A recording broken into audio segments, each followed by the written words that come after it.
Bem, primeiro eu quero agradecer o Dilson e a Simone por terem me convidado para ser o padrinho de batizado da Tabata. Confesso que eu me senti a pessoa mais importante do mundo. E o que dizer da Tabata? A Tabata é essa criatura que todo mundo conhece, né? Muito grande, que não tem noção de espaço, tamanho, passa, vai levando tudo que está perto, assim, ela leva tudo junto com ela, né?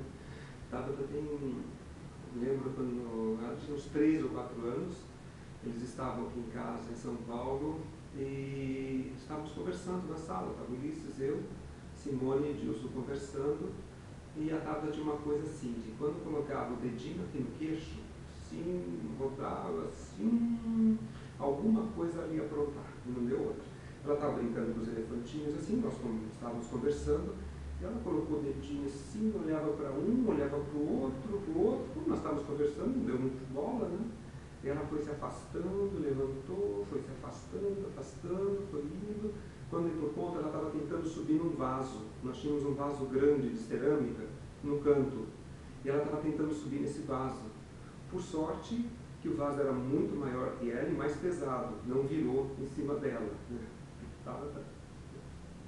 Outra coisa que nós tínhamos uma cachorra que tinha um cotoquinho, né, o rabo cortado. E a Tabata pegava ela pelo rabo e puxava. Então, quando a Tabata ia chegando perto dela, ela já corria e se escondia atrás do sofá. Mas a Tabata, pouquinho que era, ia lá atrás do sofá, entrava atrás do sofá, pegava ela pelo rabo e puxava. Então, muitas vezes, quando a Tabata ia assim falando, resmungando, né, o jeitinho dela falar na época, a cachorra corria e se escondia dela. Bem, Tabata, posso dizer que para que você seja muito feliz, que Deus te abençoe sempre. Te amo.